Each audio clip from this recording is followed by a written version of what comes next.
Hello, Rama Rama Puput. Hope all are in good health, feeling great, wonderful, having a happy and peaceful life. Now let's continue with the next chapter. The average Englishman is so apt to regard the average Indian as a weakling, as an enervated product of tropic sun and underfeeding, that it surprises one to learn that such a carefully thought out native system of physical culture has existed in India since antiquity. If our Western systems possesses such a usefulness that no one would dream of disputing their value at this day, this is not to say that they are consequently complete and that they have pronounced the last word on bodily development, health preservation, and the eradication of disease. Perhaps if the West, with its true methods of scientifically directed research, would pick some dust covered practices out of the traditional teaching of yoga, we might arrive at a complete knowledge of our bodies and a fuller regime for the healthy life. Yet I know that perhaps not more than a round dozen of the yoga postures are easy enough to be worth our time and trouble.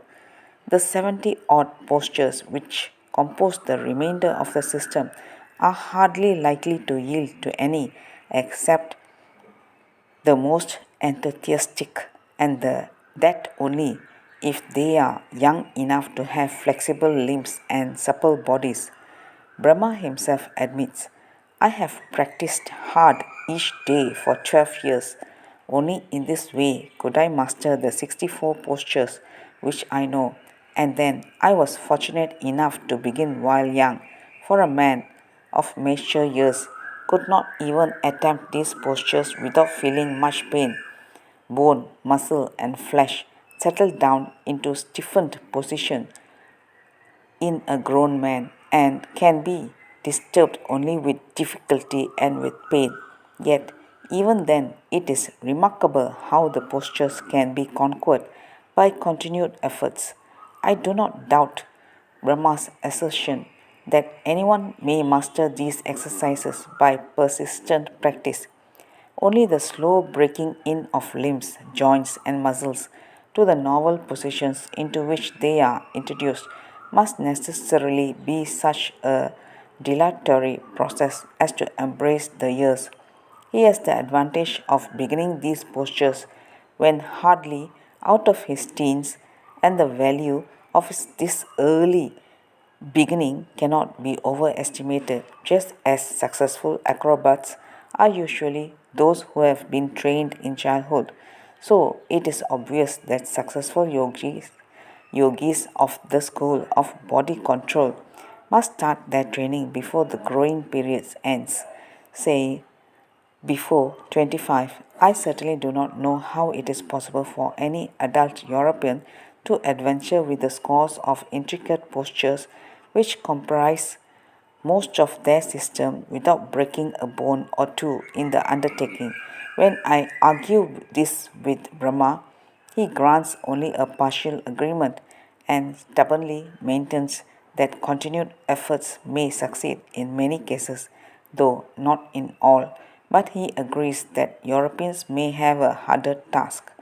We Orientals have the advantage of having learnt to sit with folded legs from childhood. Can a European bend his legs and sit steadily for 2 hours without pain?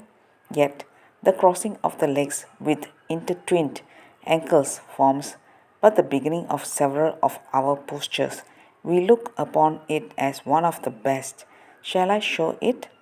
Thereupon, Brahma assumes that position, which has been made familiar to the Western world by numerous pictures and images of the Buddha. Sitting perfectly erect, he folds the right leg so as to tuck the foot into the left groin. Then he folds the other leg and brings his left leg across to the right thigh, where its heel touches the lower corner of the abdomen. The soles of his feet are turned up. It is an artistic and balanced pose. The thought occurs to me that such an attractive posture may be worth trying.